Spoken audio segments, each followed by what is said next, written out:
Your success is killing you. Sacrificing yourself for the chase, the money, the awards, the status, making your parents proud, making your friends envious, making yourself sick, because you are getting lost in the process. This is what happens when we achieve without a well-defined purpose. And it's at the source of so much pain we see every day. Burnout, substance abuse, failed relationships, a toxic legacy we're modeling for generations to come. We know we don't want this, but we can't always see a way out. James Madison, today's guest on the DesuckifyWork Podcast, is here to help. James is an executive coach who helps leaders find balance in their lives, guided by a clear purpose. We just need to figure out three things: what energizes us, what we are uniquely good at, and what our experience has been screaming at us for years. Those moments when what we love and what we're good at have come together in a magical brew so intoxicating, I'm surprised pharmaceutical companies haven't tried to bottle it up and sell it for the cost of a small house. Once you're clear on all that, James will have you tie it up in a 3-word bow. His purpose? Ignite purposeful growth. Wonder what yours is? Listen to James. He'll help you get there.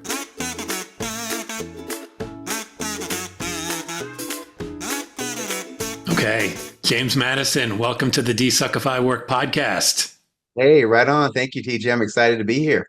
Excited to have you here, James. I think lots of good stuff. I think your focus on the world of purpose and all that kind of stuff is something that's been swirling in the culture a lot over the last few years. But I think there's still a lot of like, how do I connect to that in the air? So I'm looking forward to diving into some of that for sure. Absolutely. That's kind of my life's work right now. Awesome. Well, why don't we give you a chance to just tell people, what are you doing for work, and, maybe just a bit about how you came to be doing it.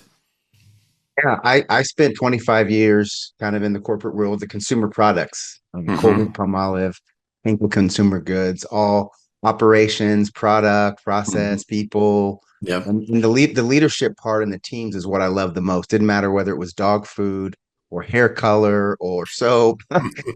For me, it was always about the people and improvement. And that's just where I learned my passion for development and coaching and really leading teams. Like that was always my thing. And after about 25 years, I pivoted out of that corporate space kind of on my own. And when I was really trying to figure out like, what is my purpose that I can really pivot on, and it really came down to me, to this idea of helping people learn, grow, and develop. That's always been my greatest joy, to watch others, whether it's my kids, teams I coached, teams I was part of, family, like growth is something that's big for me. Yeah. And I read this book back then called What Color is Your Parachute? I remember that. Yeah. Yeah, remember that? Yeah. And right in, like, there's those personal inventory assessments to kind of figure out when you're in transition what to do. And right in the center of the flower, they call it, it says, what is your purpose? So I kind of like really started with that understanding, like what's been the common thread of all the things I've ever done in my whole life. Not what I did, but like the common why I do what I do. Yeah. Get to the why, not the what, and something around growth and people developing has always been my thing. And decided that I wanted to be an executive recruiter. I was working with a coach because I like that ability to match make, know people, understand the inside, outside. Yeah. I thought that would be a great place to transition. Yeah. And I went to a Saturday up in Scottsdale, my Saturday morning Zumba class. Yeah. And I met a lady named Sylvia who was an executive recruiter. Right. Talked to her, said, hey, I just decided that's what I want to do. 7 days later, she and I went to work together. Oh, wow. So it was one of those, like, then I started to develop this idea of purpose, like, oh, so really when you live in your purpose on purpose, right? All the things you need to fulfill that purpose start to show up in your life, and you attract them and you recognize that they're for you, probably more importantly. Like I knew that was the connection because I had just declared that's what I wanted to do, right? And everything up to coaching through when I was doing executive recruiting opportunities, meeting you, everything I can tell you 1,000 stories where just by me being clear and walking out my purpose, things show up.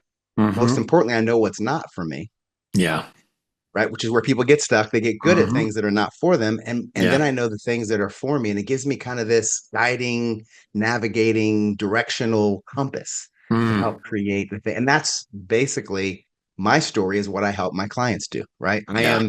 I am my best client. So I recognize people. And I work today, I'm an executive leadership coach working with senior leaders that are three S's: senior, very successful, and very stressed out. Mm. Right? There's all the right. Yeah. There's all the things that it took to get the first two that they've sacrificed in their life, and helping Yeah. them bring that back into balance through identity and purpose is Hmm. really what I love to do. Hmm. God, as soon as you said stressed out, I was just like, well, that rings the bell for most people who answer the first two. And what's interesting um, is that a lot of people almost think, well, that's just the price of entry, right? Cost, right? If I want to be successful, Yep. I have to stressed out. That's what you do. And how does purpose and connecting with your purpose allow you to achieve those first two? I want to be senior and successful and be driving myself and growing, but without so much of the stress. Yeah. It all comes down to the power of choice. Hmm. And a lot of times it's funny, we work with, work with adults, right, who still need permission to do things that are good for them. Yeah. Yeah. And it comes from, growing up and needing permission for everything, but Hmm. we've learned to do the thing that we need to do, should do, must do to be successful. Here's the Hmm. formula, here's what the book said, and we disregard the impact it has on us. Hmm. Speaking to a lady last week that's thinking about doing some things different. And I said, a lot of people I work with are very successful and dying inside. And she put her hand on her chest and she said, oh my God, that's me. I don't Hmm. sleep well at night. I'm 15 hours a day working. I probably Hmm. drank a little too much. I Hmm. wasn't there for my kids. I'm Yeah. not married anymore because of that. There's just like this. That's just the cost of the success is climbing the Hmm. ladder, and it's accepted. And then here's the false belief. When I get to retirement, then I can enjoy the life I've built, Yeah. right? Sure. Okay. And so there's this idea that if I just hold my breath, I'll Yeah. get there, I'll have enough money, have enough health, I'll have enough life, then I can start. But life's gone at that point. Yeah. And Mm. so helping people get grounded today in their identity, who they are, not what Hmm. they do. So a lot of times we can be really good at something that drains us. Hmm. So helping people really get grounded in who they are, letting go of who they aren't, and standing in their superpowers, I call it. And Yeah. really the power of decision is making decisions on what they say yes to and no to from that perspective, not Hmm. the external perspective of what others are doing, what I think, what people say I should do, what the books say, what the Hmm. common TED Talks say I should do. Getting caught up in that Yeah. keeps you on the treadmill, right? It does, and it's funny because the way life works. I mean, you talked a little bit about how we grow up and people tell us what to do, and and then you kind of get to college and post college or wherever you are in that stage of life, and there's a little bit of people telling you what to do, and then there's a lot of you listening to like what I should do. So many times people are stepping into careers that they didn't fully Yeah. decide to do. It was just, well, that's what my dad did. That's what my uncle did. My mom did it, or that's what everybody at college says you should do Yeah. because it's the smart choice. And you can wake up many years later realizing that. Do you encounter a lot of folks who are kind of like, wait a second, like I'm not sure I've chosen anything to this point, and here they are, maybe 20, 30 years in. Those are the people I work with because that was me. At Yeah, 52, I'm waking up successful, but not really feeling that I've had any significance. Right. yeah, It's that idea of, we all chase after success the first part of our life. And then mm-hmm. we get there and we go, is that it? Like that's what I've been. There's got to be more to it. And that there's Yeah, actually a second mountain that we climb of significance and legacy and what are mm-hmm. we teaching our kids and those things that are Yeah. beyond the money, the house, the status, and things like that. And what's really interesting I found for myself and for others is there's what I like to call a lying belief that we create at a young age. Mm. Not limiting, but lying, because it's a lie Mm-hmm. that we believed. Mm-hmm. Um, 80% of our programming for life we have by the time we're 8 years old. Wow. Think about that. Think about Mm. today, how scary that is. 8 years old, Yeah. and we have the beliefs about everything that we will create for the next 80 years, right? Mm. And not that it has to be trauma or anything bad, but we decide things like I'm not good enough, I'm not Mhm. worthy, I'm not lovable, just because of whatever was going on in our environment, good or bad. And Yeah. that belief becomes the driving force for Hmm. everything that we create. And it Yeah. helps us survive because we're young. But Yeah. at some point, people wake up and realize that is the limit because of the believing the lie. For Mm. me, that was I'm not good enough. Yeah. My father was in the military, so I moved every 3 years. So Hmm. imagine having to start over every 3 years, peer pressure in school. I Yeah. never felt good enough because I was Mm. always starting over, right? Yeah. God. Yeah. So that caused me to have to really what I term now is have this prove energy. Mm. Everything I did was to prove that I was good enough. Hmm. Nobody ever actually said the words to me, "You're not good enough." Yeah. It was my story here. Hmm. I'm trying to fit in, constantly trying to be cool, trying to, get to know people everywhere. And it and Yeah. it drove me to take on more commitments, do things from proving or showing off, right? Not Hmm. from serving with my talents, but Yeah. just from trying to achieve. And to the point where I would take on so many, let's say, commitments at work because I saw that as an opportunity to prove.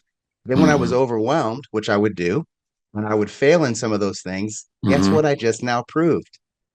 Not good enough. Yes. You see the crazy cycle there? I do. I do. I'm pretty sure I've got my own version of that. And I think, Yeah, like you're saying, like most of us have some version of that. There's a we story do. It's a story. that allows us to survive when we're young. Survival. That's right. Um, and it's important. When Yeah. you're young, you're kind of like you don't have the ability to control anything really. So No. those mechanisms make sense to a degree, but yeah, they no longer serve us as Right. adults. But it can take a while to kind of uncover that because you're just going, like you said, that success drive, that prove it drive that I think a lot of us have some degree of. It's you're just like, am I capable of being a good, functioning, successful adult? I'm going to do all the things. Yeah. And then, yeah, you wake up at 40, 50, whatever years old, and you're like, well, I did all the things. And yeah, I've got stuff. But yeah, the significance, I love that word. Like, where's that and where's the meaning, you know, and where am I in the equation, right? Because, I'm not sure I was fully showing up for those past 20, 30 years. That's exactly what it is because there's this idea that I'm going to sacrifice all these things to achieve. And then once I now have the house and the Mm-hmm. car and the money and the college tuition, now I'm locked in, kind of a Mm-hmm. slave to those things. So Yeah. it isn't even an option to think about, oh, let me just chuck all that and do something that lines with me. And a lot of people, including myself that I work with, feel stuck and hopeless. Like, Yeah. I just got to grind this out till 60, whatever, and then I can Mm-hmm. start to live life. And we know no day is guaranteed, right? Yeah. No, no, not at all. Well, I'm curious for you because you've had this pretty interesting experience of work. What role currently is work playing in your life? Work. What's interesting is today uh, I design my life first and I let work fill in around my life. Have that Hmm. ability be, in what I do. So Yeah. I have schedule of hours that I work, not before 9, not after 4, not on Wednesdays, not on Fridays, like Hmm. that set. And Yeah. then work fills in around it. And I use that as my constraint to make sure I'm living every day and Hmm. every week, and I'm not holding my breath waiting to get to vacation, waiting to Hmm. get to the weekend, right? I'm I'm Yeah. I'm living a little bit and being more present. That's what I'm able to do and help Hmm. others the best they can in the world that they live in. You know what I mean? Yeah. So it's like this idea of the created life Hmm. versus the reported on life. The reported on life is just here's what happened. Hmm. The Yeah. created life says here's what I want it to look like. Here's how I want to be with my kids, with my wife, with my health. Hmm. Create that, and then work supports the life that I want, which Mm. that was foreign growing up. Like, you Yeah. just work and then you hope you have enough life left over, right? Hmm. Well, And yeah. And I think it's always just been accepted that the work portion of life, to come back to the point of this whole show, is it sucks, right? Like that there's so many versions of the phrase work sucks, yes, and so that's why they call it work. It's not supposed to be fun. That's why they call it work. And I'm not saying it has to be like a smile-filled delight every second of the day. No. There's going to be hard stuff, and there should be hard stuff. But Yeah.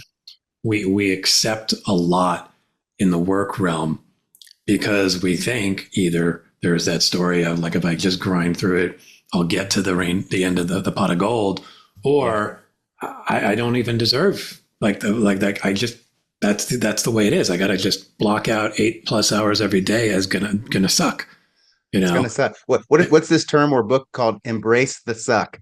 Yeah, You heard that, right? Just I like have. it's like you've heard that, right? Embrace the suck. It's gonna suck. Just embrace it, right? Yeah, and it's like there's truth in there because meaning if you embrace the hard things, you'll learn and you'll grow. But if those hard things are not chosen, and that's the thing that's shown up a lot in some of the discussions I've been having, it's like it's important to choose your suck, choose your pain, choose what you're willing to work through, and then the rewards will matter because they're tied to you. I mean, this whole purpose thing, right? If I'm living in my purpose, on purpose, as you described, like, I can then see more clearly, like, I'm willing to go through that wall. That's right. Because that's going to provide significance to my life. But that one, why would I go through that one? That doesn't mean anything to me. I've already run through it 30 times, by the way. So I think that's a lot of the key to what you're talking about is it's not eliminating difficulty. It's aligning difficulty It's aligning with who you are, right? And it's who you can be. I love that. It's not eliminating, it's aligning. And that pain there is for a purpose. Yeah. It has Yeah. meaning. There's a reason, there's growth, because you can't have growth without that resistance and the challenge and the comfort, all those things, right? But it's this power of choice to align it with who you are, not just what you got good at doing. I think that's the shift. Yeah. And so I'm curious, in your work, you're dealing with a lot of people who are probably struggling. I always like to ask people, what's your take on the state of work right now? Like, if there was a suck meter from like, it's perfectly fine to the world's on fire, where is it right now? Gosh, I mean, if I think about even 20 years of work, different companies, different work, it varies, right? I mean, people can make it really, really bad, but if you get, it starts inside first. That's the thing I think I've realized. It's an inside job of how you look at it, of how much it sucks, right? If you can get a good internal perspective on what you bring and your talents and your gifts and your strengths, what you're not going to try to be good at, and you're going to work with others and be humble, right? Then you can find that middle ground that no matter what's going on, what the boss is, what the company's doing, you can kind of pick and choose the things that will help make it good for you. So I think it has to do with each person. Now in the world of hybrid work, people like you and I, right? We're the merchant innovators with the CVI, right? We're the people that like to be around. It's very hard to not be around people like us, because we kind of thrive on community and being around people. That's why we do these types of things. So a lot of people I know like that struggle with, working remotely 100%, enjoy being in the office. Others that like to just go down, dive into their thing, would rather be at home somewhere. So there's this new dynamic that everybody's kind of finding that's very different than when I came up. Yeah, it's a tough one. I mean, I'm enough of a believer in the sort of in the free market that I think it will sort out. But there's definitely a lot of tension in it because I don't think all companies are handling that well, and even just the messaging around it. But I think it's just going to take some time too, because I love remote work and I love the value of it. But I also, like you said, I do appreciate the moments of coming together. And sometimes that can be virtual and that's great and that works. But I understand the appeal of being in an office with people. And I had some really wonderful experiences coming up, both work-wise and the benefits there, but even socially building some of my lifelong friendships. So it's a complicated space we're in right now. And then you layer that on top of just the general stress around work. And now there's AI and all this technology stuff coming in. And it's like, I think you see a lot of people stressed, you see a lot of people, like you said, they've got, even when they're doing well, the stress is real, and I think that's part of what I'm always trying to help with here is putting stuff into the world that gives people a chance to dial back some of the suck and find their spot. So I love this focus on purpose, right? And It's interesting. You talked about designing your life from sort of the life and how work fits into that. When you talk about purpose, and this is a word that I think gets defined a lot of different ways. I think the first question is, what is purpose? And then, is there a distinction between my purpose for living and then my purpose in work? The way I define purpose, very simply, is it's why you do what you do, not what you do. Mm-hmm. And a lot of people get confused and call their purpose what they do. I'm a father, I'm a boss, I'm a coach, I'm right. Those are what you do. But the Yeah. real reason why gets down to the core why you're on the planet at the simplest, Mm-hmm. right? Why you Yeah. exist. Mm-hmm. And when you get really clear on your own unique purpose, a person does, then everything they do has more impact as they Mm. understand why they do it. Yeah. The other part of that is when they get clear on the purpose, they don't lose their way. It becomes this guiding light to make Mm-hmm. choices that align to that purpose. Kind of, you think of Simon Sinek's start with why, right? Mm-hmm. It's the purpose in the center that helps inform the how and the what. Yeah. And a lot of people I meet are really good at the what. They can tell Mm-hmm. me all the things they do that are good. They Yeah. don't necessarily know why they do them. Mm-hmm. And when we can kind of go back to that foundation and really declare that, then when they look at what they do, it either makes sense or it doesn't. Mm-hmm. And Yeah. what I typically find when people get clear, they're less willing to tolerate the things that are not in alignment anymore. Mm. They're not I mean, radically like not willing to Yeah. tolerate because they can see why Mm-hmm. they do what they do. And then all the choices going forward, it's like a filter and a lens for everything that shows up in life. It's really Mm-hmm. easy to swipe left or swipe right on opportunities when you Mm-hmm. know Yeah. why you do what you do. And Mm. so for me, there's three components that kind of make up, you think of a Venn diagram of Mm-hmm. purpose. Yeah. There's passion, what energizes, excites us, really lights us up. And some Mm-hmm. people mistakenly say, follow your passion. And I Mm. say, that's not right because passion is the fuel. And Yeah. if your car has a full tank of gas and you don't know where you're going, how good is that passion in your gas tank, right? There's Mm. got to be some direction that you're at least heading. Yeah. I But like but that. but passion is the fuel, right? Mm-hmm. Then when you add to that your gifting, what are your superpowers? What are the Mm-hmm. unique things that you've been given to steward for other people while you're here? Again, in service to others. Because Mm-hmm. the other thing about purpose is it's not about you.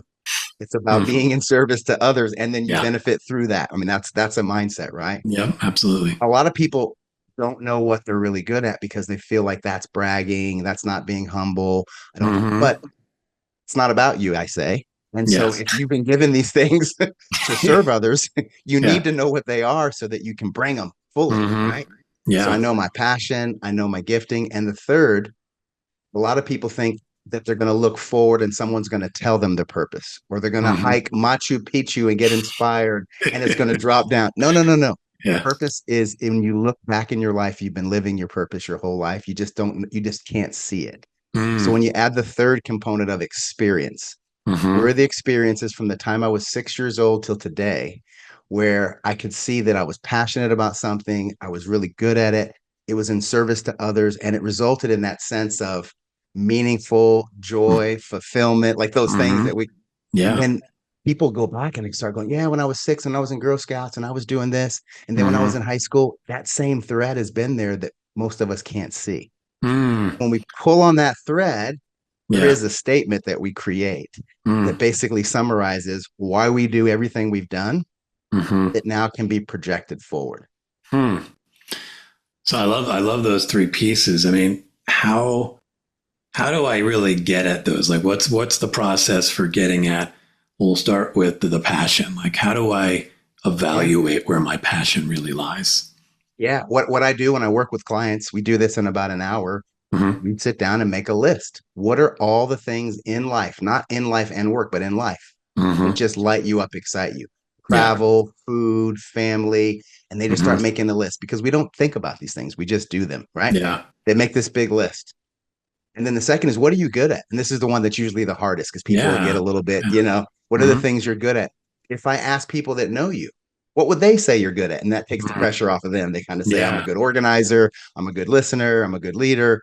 And then Mm-hmm. magic is in that third column, the experiences. Yeah. Tell me the stories where those two things came together. And that's when people light up. when I was in high school and I had this club and I was the leader and I did this thing and we went and Hmm. served these places and people start to see this common thread Yeah. everywhere they've been in their life. That's that thing of helping people know that they're more than enough to create the best life that they can, or whatever the Hmm. statement is. But Yeah. and the cool part is when I get to the point where they write the statement, it's always about their contribution and the impact on the world, right? The two parts of Hmm. purpose. Yeah. And then I'll have them read the statement and put their own name in it. Hmm. And when they hear their own name in the purpose, Hmm. that's when it hits and they go, "Oh my gosh. I've been doing this my whole life. I just could not see what it was." Hmm. Wow. Yeah. I mean, I love that process. I'm coming back to the gifting part or the gift part because that is the hardest one. Um, Yes. like, would you even recommend people ask some folks in their lives, like, tell me what Yes. you see as what I'm good at? Because even the exercise, what do you think? What do others think I'm good at? Like as a mental exercise, I think that helps break the frame a little bit. But I'd Yes. be like, well, I still feel like I might get stuck. And so getting that actual, like, somebody going, oh, you're really good at solving problems that blow my mind, or you're really good at, like, Yes. simplifying or making something that seems really out of reach understandable, or you're really creative, like whatever those things are. Like, is that often part of the process for you, getting people to literally ask others? That's the homework because I use an expression that says the jelly can't see the label on the outside of the jar, right? Yes. We can only see so much from inside, but Yeah. people on the outside can quickly tell you the things that you're good at, the things that they depend on you for or Hmm. want you to do more of. So yes, that's usually part of the process. The other thing I'll do with people on the spot is say, tell me things that you're not good at. And everybody knows that. Oh yeah. They'll say, "Oh, I suck at this and I'm not good at that." And then we Mhm. go, "What's the opposite of that?" And they'll Yeah. go, "Not real super detailed, but what's the opposite?" "I'm visionary. I'm Yeah. like that's Hmm. another way to flip it. And then Yeah. people have said to me when they create that list, "Oh my gosh, I never realized these were my superpowers or strengths." Just that awareness itself is a Hmm. game changer because now they understand the things that they can really leverage to help the greater good of their family, their team, the organization, whatever it might be. Mm. So I'm gonna put on my skeptic hat for a second, just because I hear this from time to time, because I don't exclusively work in this space of purpose, but it's definitely something I like to bring up once in a while. And every once in a while, you get a little pushback around, like, is it realistic to expect that I can live in my purpose at work? Like, is that even a thing? Unless I'm out there, saving the whales or doing something very altruistic. Like, you worked, in corporate America, you know, can I go into a job and work on, consumer products and live in my purpose? It sounds so disconnected to a lot of people. How does that come together, or how do you help people see that it can come together? Yeah, that's the biggest misconception because again, purpose is why you do what you do. Hmm. Motivation, not what you do. So if Yeah. I'm a leader in an organization, my purpose is to ignite purposeful growth in people to reach their full potential. Like that would be my Yeah. statement, right? I Hmm. did that when I was a team leader on third shift. We are making dog food at 3 o'clock in the morning, leading my team, helping Yeah. them grow, giving feedback, using numbers, uh, coaching and mentoring technicians who became team leaders, who became managers. Mm. When I work in another plant, we're making canned cat food. Didn't matter what we were doing. It was Hmm. about, and for me, the thread was it was helping people. We used to say learn, grow, and develop to reach their full potential. Mm. Whether it was soap, whether it was dog food, whether it was hair color, there was Mm. still this element of people growing. That's my purpose. Yeah. That happened when I coached my daughter's YMCA basketball team. Mm. That happened when I was in high school when I was the captain of the basketball team. That Yeah. happened when I was in I can tell you all the what's I did, but it was Mm. always this thing that lit me up was to see people grow, remove Hmm. barriers and limits. I can do that anywhere. I can do Yeah. that in any job, in any company. And Hmm. not what I do, but why I do it. Mm. It's almost like this intrinsic reward system when you know Yeah. why. It isn't Yeah. about how much money I made. Hmm. My biggest success is I couldn't tell you the numbers or the percentages or the bonuses. I can tell you people that were Hmm. technicians that I coached that today are plant managers and vice presidents and Mm. exceeded what I did. Those Mm. are the stories. that Yeah. are significant and fulfillment to me, not the money, not the bonuses, not the things that, are the typical things of success. Mm. It's all about that growth. And I can see that clearly. Yeah. So what am I doing today as a coach? Yeah. Helping people remove the barriers to become all doing the same thing. I'm just doing it in a different capacity. Yeah. It's a really good distinction, right? Between the what I do and the why I do it, because, I come from the world of advertising. And I think a lot of people, because it's a creative thing, there's a certain amount of passion in it, but a lot of people get hung up on the like, it's not super meaningful, as a thing. And believe me, I can find meaning in it. So I'm not even agreeing with that assessment, but I get it, right? It's like, oh, I'm just helping companies sell whatever it is they want to sell. Yeah.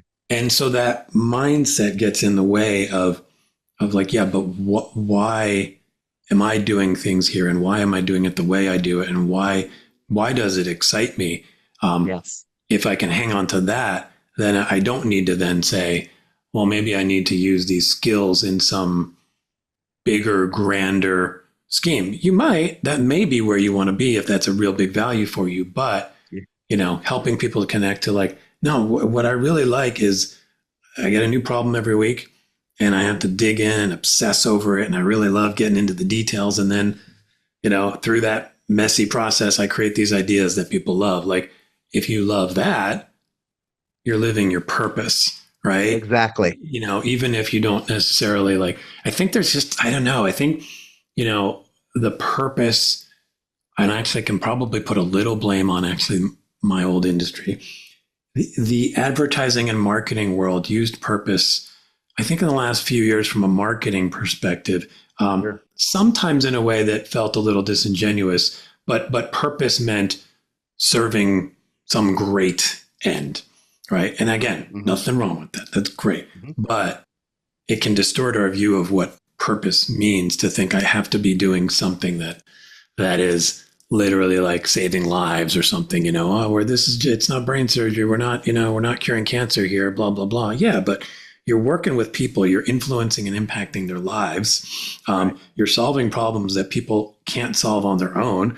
That's value, and as long as you're connecting to that value, then that seems pretty cool to me, That's it. And I have another client who's a chief marketing officer. So he's marketing, right? Yeah. Whole career has been marketing and sales. Mm-hmm. When we did this work, his purpose statement is something like to help people do the impossible so that they can be unstoppable. Mm. And what we learned is in every job, even again, back to when he was in college and worked on a project with a bunch of engineers or whatever he was studying, he gave me examples where doesn't even get out of bed or get interested until someone says it's impossible. With his kids' basketball team, with things in his like that thread is in his whole life. And so when he recognized that and actually went to his next job, it's a little crazy, it's a little tough, but it's exactly the crazy and tough he was built for because it looks impossible from the outside. Then how he does it is all the tools and gifts he brings. But it's always about helping people rise above these situations that look impossible. And it's not even worth starting unless it's impossible to him. Now he knows that. So you're right. It's not that it's easy or effortless, but it's the resistance. He's a creative, innovative person. And when he can solve the Rubik's Cube is when he brings his best to the world. I love that. It's so funny because like CMO, again, it's one of those jobs where people might be like, yeah, it's a big, important job, but I think if you gave 100 people a chance to describe what the purpose of your CMO client is, nobody would ever guess where it actually landed. And I think what that feels like is it's very relatable and it's very like replicable, meaning I can bring my purpose anywhere as opposed to I have to, like kind of along the follow your passion line, I have to find that perfect little slice of the world that I can inject and find purpose in. It's like, no, your purpose is you. Yes. And then it's where do you want to deploy it? Exactly. And that's such a mind-opening perspective. And to me, it's suddenly like the whole world's in front of you. Like, okay, I know who I am. Where do I want to be this person? And the possibilities are basically endless in that situation. It's clear. And the other part is that you've been doing it your whole life. Right. Like you've actually been doing it when you go through people start telling the stories and they just light up when they go, Hmm. oh my gosh, I Yeah. was doing that, helping people achieve and overcome and doing those. And now they can look forward and go, I'm going to intentionally create from that Yeah. place. That's where Yeah. it gets exciting. It's not an accident. I can intentionally look for places where things look impossible, insert myself, because that's what I do. And like Hmm. this particular person doesn't like to stay there 10 years because they like the impossible nature of the turnaround. And then Hmm. after a while, their job is done and they turn it Yeah. over. Yeah. That used to be a bad thing, but now Right. you recognize that's what I do. Yeah. No, that's really eye opening too. And I think, this idea of realizing we've done it our whole lives, one of the things I often invite people to do if they have them, is to look through any like LinkedIn recommendations that people have given you over the years. Because I think a few things show up. One, you might start to see what you're good at in there, because a lot of people, there'll be some common threads about, oh, okay, well, James did this all the time, or James always helped me out when this happened, or whatever. But also, this idea that I've been doing it all along. And it's like, oh, that was my purpose there. That little nugget that somebody uncovered in this thing from 22 years ago. Like, and then I did it again at this place and I did it again. So you start to see those threads Thread. of Yeah. who you've been. And like you said, it's great that you've been that, but the distinction between being it kind of on accident, meaning you're bumping into your purpose, it's like pinball almost, right? It's like, well, there it is, versus like, I am like fully guiding this journey and I'm like seeking out the next destination for where my purpose can show up, and the difference that has in how we feel. Because you can probably feel kind of lost if you occasionally bump up against your purpose, right? A little rudderless. So how do you help people, stay in it and stay committed to it? That's the key, is how do you activate it? Because the first Yeah. part is to recognize it, right? Mm-hmm. Know the passion, know the gifting, look back and see with self-assurance that they've been doing it. And Mm-hmm. then it needs to be this tool for looking at future opportunities and making decisions, Mm-hmm. where something will show up, and then kind of run it through the algorithm of themselves to Mm-hmm. say, it's an alignment exercise. Does this Yeah. align to my purpose? Not can I do it? Not would I be good at it? Not would I make a lot of money? Not Mm-hmm. that's the next step in my career opportunity, right? It's more Mm-hmm. like, how does it align in my purpose? Mm-hmm. Because if it's aligned, I'm actually going to do really well in it and I'll be energized by it. Yeah. Regardless of any external factors that might make things tough, I will internally be energized. Mm-hmm. And if I and what the biggest thing is, helps people say no to the things that are out of alignment. Yeah. Because most people tend to say yes to too many good things, and they have no room for the Yeah. right. As good as the enemy of great. I feel Right. seen, James. I feel very seen in that statement. We're looking in a mirror, man. But good is the enemy of great. So when we say yes, yes, yes, yes, yes to everything, Mm-hmm. and we learn purpose, we can say that's a good thing, Yeah. but no, but no. Then the great things start to show up, right? Mm-hmm. And that's the key. Is I always like to say that when you're looking for something, the bribe comes before the breakthrough. Mm. The bribe comes before the breakthrough. Like when you're just about to break through to your thing, these other little things, shiny object things that look good on the out, Yeah. the grass is always greener. They'll show up. That means you're on the right path. So say Mm-hmm. no to it and then watch that thing. And so many times I've had clients call me and say, "You're never going to believe what happened." And I go, "I absolutely will. Tell me." And they talk about the breakthroughs because they had this clarity of who they are, why Mm. they're here, and why something they could have done and would have done in the past that they said no to, and then boom, this next thing shows up. Mm. God, yeah, that's a tough one. I will say that is like a constantly refining skill in my world is the saying no, and the paying really close attention to that underlying purpose and why, and going, does this really align with it? Because I think for me at least, and I think other people probably have this, and maybe it's even especially true in the creative fields, you're just drawn to lots of stuff and intrigued, and it's candy and it's all that stuff, and like, okay, but like you said, if you want to really show up and do something that is meaningful and significant and great, like you're gonna have to choose the one that really gives you the best chance for that. And that's tough. But I think, like you said, you got to give people the sort of the tools to see that and have that purpose, because that becomes like, it's, as I hear it, at least it sounds like it's almost like my little barometer, right? It's like, okay, this thing, how does it really connect here? Right. 60%. Well, I mean, that's probably not good enough, right. And that's okay. And you can manage your FOMO a little bit and keep going forward, right? Right. Actually, FOMO turns to JOMO, which is the joy of missing out. Like you get that. I love that term. It is really growth when you can choose to say no to something you would have said yes to and be okay. Then I'm telling you, these great things show up after that we are constantly missing because of saying yes to the good things that are in front of us. It's so powerful. Yeah. I want to come back to something that you brought up briefly earlier, the core values test that you've done, the core values index. Can you talk a little bit about what that is and how it works? Because I think for a lot of folks, when they hear a term like core values, it's hard to wrap your brain around a little bit. What do I value? I don't know. Depends on the day. So how does this thing work? And then you talked about, the results that we both kind of share. Like, I'd love to get a little more perspective on those too. Yeah, this is the very first thing that I use with clients or potential clients or people that I'm going to work with, because it helps me understand the unique wiring and DNA of the person. Like, again, and the way I describe it is it's not the core values that are the list of 150 things that people value. This is what's called core value energy. When you do something, does it energize you or does it drain you? One or the other.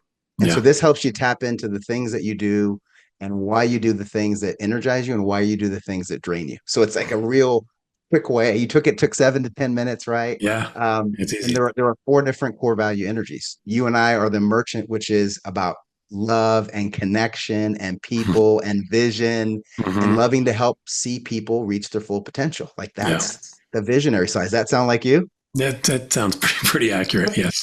Yeah. Right. The second one we have, which is the innovator, which is about bringing wisdom to every situation. Not doing things the fastest or easiest, but what's the smartest, best approach? Think about your marketing. Like put those two together. It's all creativity. It isn't about what's proven and what somebody else has done. And it's about how might we? What could it look like? As a matter of fact, innovators, like the guy who likes to help people do the impossible, they have never seen or met a problem. They just have situations that need creative solutions. That's just the way they think about it. There's not a problem. It's just a chance for greater understanding and application of wisdom to make sure we do the smart thing.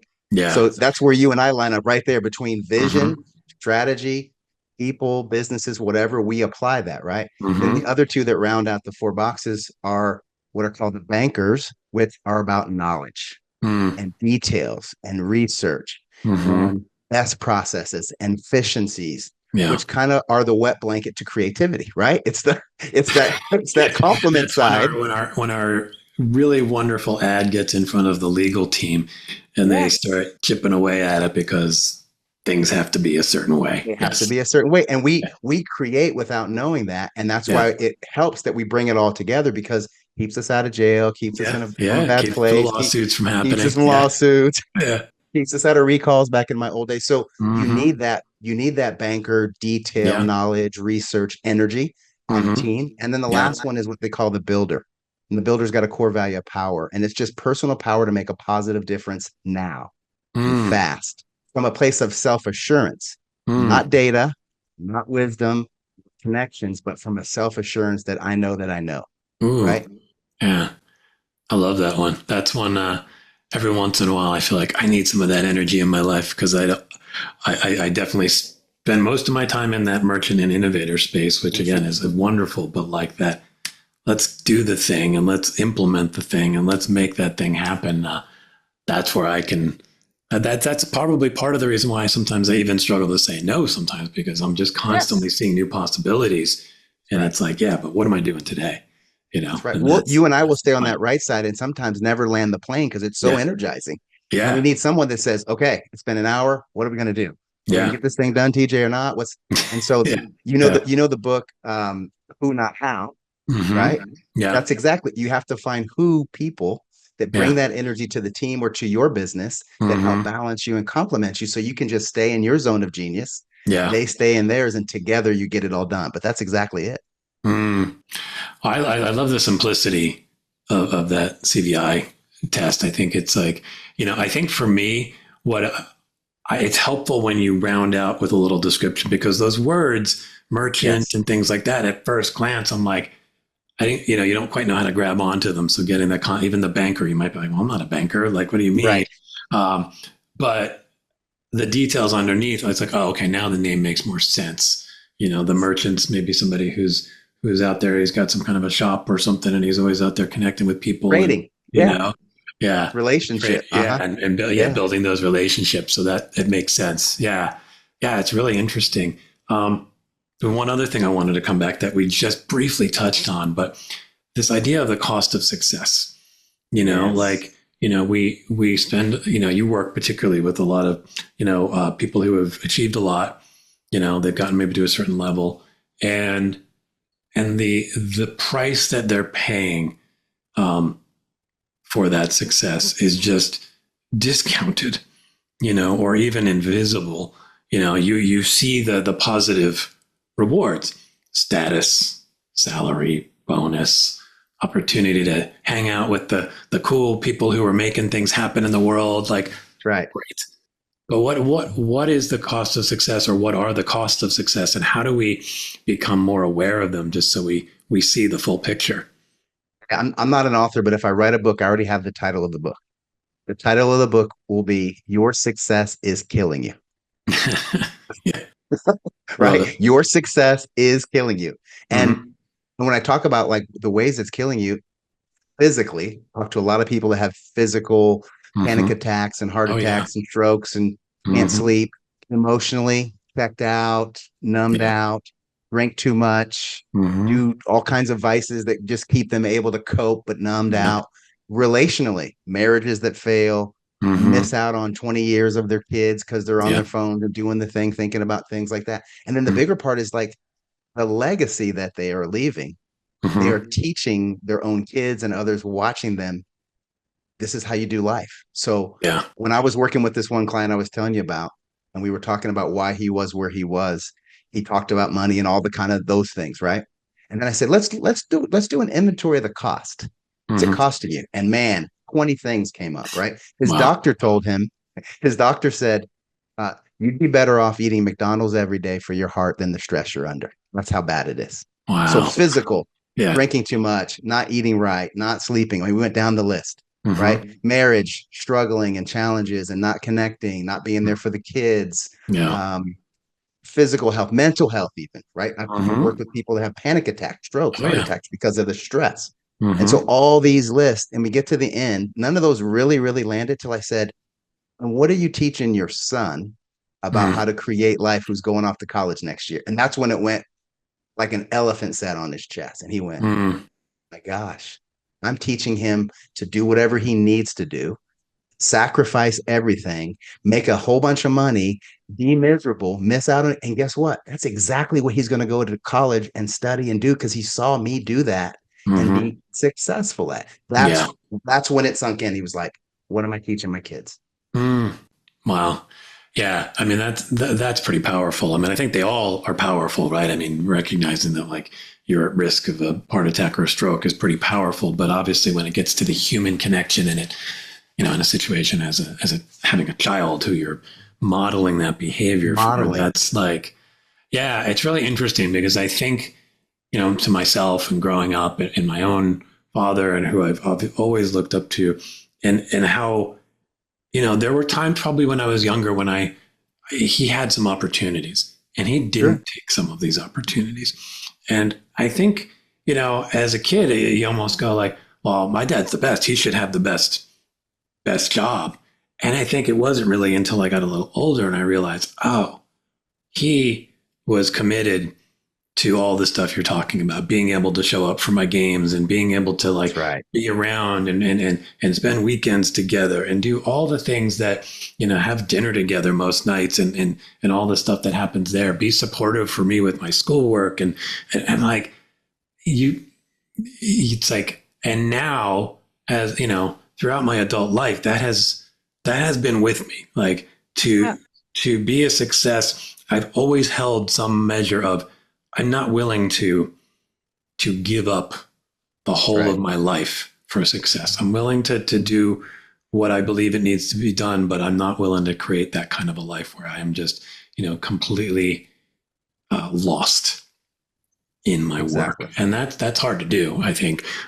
So that the gift of that, like I've experienced it, the gift of having a parent who clearly saw that and chose that path. And it wasn't like he sat there and said, I'm choosing this path. So you see, I just saw Right. it.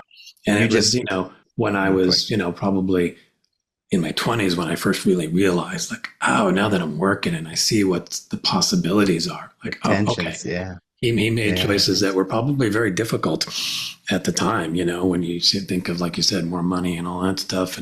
But it wasn't worth it, you That's know? right. It was modeled for you. And here's the counterintuitive and truth, I like to call it. The belief is that if I work hard and sacrifice everything, that's how I win. Mm-hmm.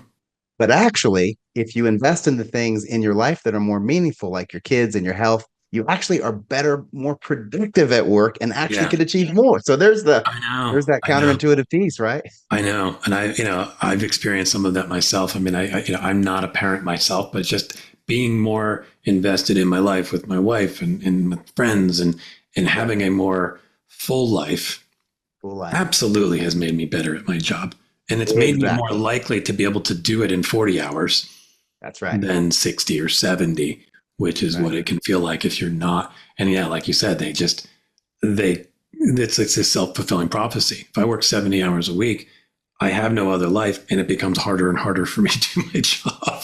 So then you wake up one day and you have a panic attack. Yeah, because the next 70 you work next week are from the bottom of an empty cup. Yeah, But if you fill your cup up with those yeah, things, then the 40 mhm, you work, you'll get 70 hours worth of work done. yeah, yeah. So I want to touch on a few more things before we wrap up here. One of which is, I always like to ask every guest, a question that they can ask for the next guest. So I have a question from our previous guest. Her name is Zoe Dalton. She was awesome.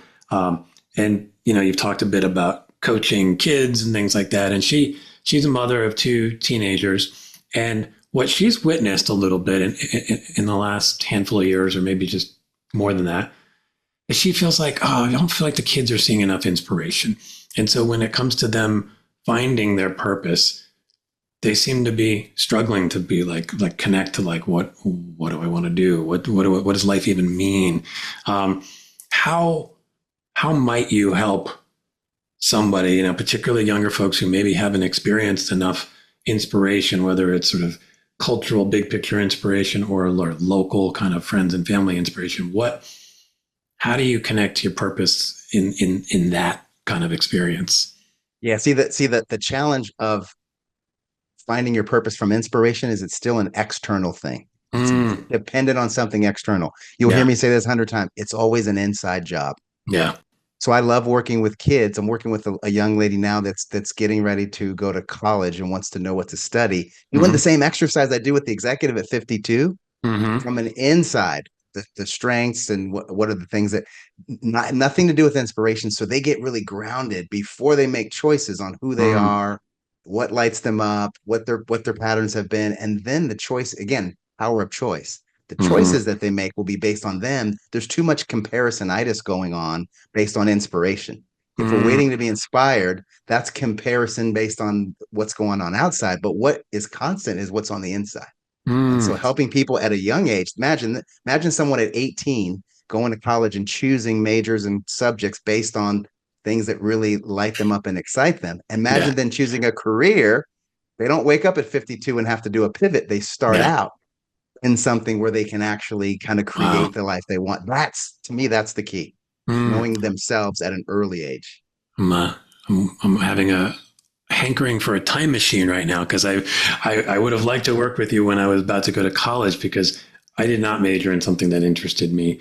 I did not. My first job out of college was not necessarily something that like. I mean, I ended up having some health stuff I went through when I was like 23, 24 Sure. that really like had me zero in on like what am I doing here? That's right.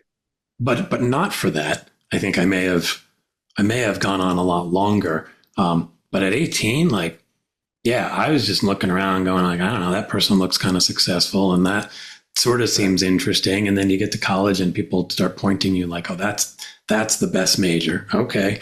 You know, How much does it pay? Okay, great. And then you yeah, get, like, oh, I can and then make a you get living. in it, and then you get good at it, and now you're stuck in that Yeah. thing, and then you wake up at 52 and go, "What's this? Is this what life's about?" And then people are in that midlife figuring Yeah. out. But yeah, to me, I love when I get to work with someone that's at that 16, 17, 18 before they Yeah. make choices. Hmm. Boy, that's the key, is to know themselves inside, not wait to be inspired, because that's external once again.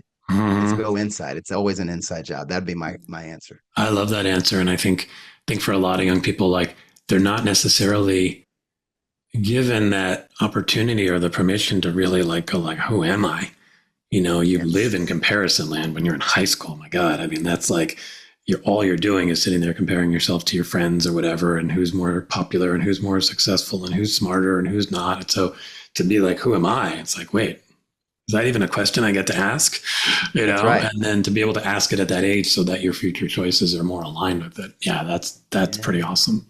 And look at today's generations. Today's generations are asking more about why. They I actually, know. you and I were just told because I said so, right? Hmm. Today, Yeah. kids want to know why and how does that connect and what's that do to Yeah. the earth and what's that mean? And so it's the right time to start really figuring that out, because that's Yeah. the way they make decisions today. Yeah. No, I like that. So on the flip side, our next guest is a woman named Sonia Shelton, and she is Yeah, an executive coach and consultant, works with a lot of, high performing teams and stuff. Do you have a question for her that I can pass along? I do. I checked out her website and it started with purpose. So then Yeah. my question for Sonia is, what is your purpose in 3 words or less? Mm, wow. And then a little bit of story behind that, like how Yeah. that thread, because I saw that Yeah. she starts with purpose, but like for me, ignite purposeful growth. I Mm, boiled my long statement down to 3 words, very wow. clear for me to make choices. So my question for her, for Sonia, is, what is your purpose in 3 words or less? That'll be a fun one because I'm sitting here thinking, how could I get I'm not even sure I'm 100% clear on my purpose, but the way I describe it is definitely not in 3 words. Right, right. So That's the fun part of it. yeah, that'll be fun. So another question I like to ask is if you could wave a magic wand and kind of create a much less sucky or fully desuckified work world, Mhm. what would that look like? Yeah, again, like we've talked about, it would start out with people in the workplace knowing who they are, Hmm. knowing their gifts, and then knowing the superpowers they bring. Hmm. The other side of that is then others around them appreciating, valuing, and honoring that thing. Like, Mm, there is nothing greater than to feel like you are valued and appreciated for what you bring, and you just want to continue to bring that thing, yeah. versus the comparison to others and all that stuff. If people, when I've worked with teams and they get to where they take that pressure off and they Hmm. settle into who they are, like, it just unleashes this potential for performance, because there's this intrinsic thing that just gets released, Yeah. and they get more done than they think they can, and everybody feels more fulfilled and joyful. Like, again, Mm, external pressures and the environment and the leaders, that stuff's always going to be there. It's an yeah. inside job. And when Hmm. an individual can get comfortable in that, and the team members also, think that the sky's the limit on what they can create. Mm, I like that. How are you feeling about the likelihood of that kind of coming to fruition here? Are you feeling optimistic about where we can head with that experience for people? Yeah, that's why I work with senior leaders, because leaders have the And ability the to create those levers. environments. Yeah. It starts with the Yeah. top, the CMOs, the CEOs. As they believe in that and cascade that down, it has a chance to change the world, one team, one organization, one city at a time. Yeah. Awesome. So now we get to the fun part. Sound effects. So Yes. one thing, if you listen to this show at all, I always have some sound effects. I do some cat sounds and some other stuff, and every guest pretty much has injected their own sound, which will usually show up in maybe the intro to your episode. So, what is your desuckified sound effect? My sound effect is the babbling brook. So Mm, imagine the water that runs over the rocks, that finds the right path, that kind of hmm. knows and chooses, right? So that's that babbling brook sound. Shh. It's very peaceful. It's very Yeah. calming. It's very grounded because, again, it's an inside job. It isn't about the wind and the rain and Mm, all that. It's about choosing the path based on knowing who you are. So that babbling brook is my sound. I like that. It's very calming. Calming. That's Yeah. exactly right. It's Yeah. calming. I like that. So, if people want to know more about you, James, and understand more about how to find their purpose, pay more attention to the inside job that you've been talking about, what's Yeah. the best way for people to track you down? Yeah, there's a couple different ways. I'm on LinkedIn at James F. Madison. So you can find me at LinkedIn, send me a message. Mm-hmm. My website is onpurpose-life.com, Okay. onpurpose-life.com. And my email is james at onpurpose-life.com. Any of those ways are great ways to reach out and connect. Awesome. Well, I encourage people to do so. I mean, you're very. I think you even describe yourself as a chief energy officer in your job, and your energy comes through very much so. And I can tell you're very passionate about this, and it gets me, connecting more to my own purpose and what I want to, keep focusing on, and hopefully start saying no to a few more things in my world. That's your Speaking homework, of, DJ. yeah, that is my. I'll be on that. Well, one last thought though. What's next that you're going to say yes to in your world? Yeah, that's good. I've been practicing saying the no Yeah, to a lot of things. yeah, The next big thing will be, and I don't know what it is, but I know the elements of it, right, yeah. will be something that allows me to continue to fulfill and pull through my purpose. Mm, So it'll be another individual, a team, an organization, and for me, it'll be obviously clear that it's a yes because it'll allow me to stay in that purpose and help really set people free to create what they're here to create, which is what I do. awesome. Well, I look forward to whatever that is, James, because I know it'll be awesome. And thank you for coming on. This was such a Yeah, great conversation. I really appreciate it. I appreciate it. It's been great talking to you. Thanks, James. Bye bye. Take care. Thanks, everyone, for tuning in to the DesuckifyWork Podcast. And a huge thanks to James for bringing positive energy and a clear path to purpose to the show. If you enjoyed the episode, please like, share, rate, review, subscribe, or consider becoming a NASCAR driver, slapping our logo over every square inch of your car and using said car to do donuts in the parking lot of every company who has forced people back into the office despite the record profits they earned while everyone worked remotely. You can follow James on LinkedIn and check out his site at onpurpose-life.com. Feel free to email him at james@onpurpose-life.com as well. James is a wise man with an infectious love for life that is a delight to be around. I think my site and my Substack newsletter are pretty delightful as well. I'm on a mission to make work suck less, and I'd love for you to join me. Want to make that desuckification happen ASAP? Let's set up a free half-hour coaching session. Bye, everyone.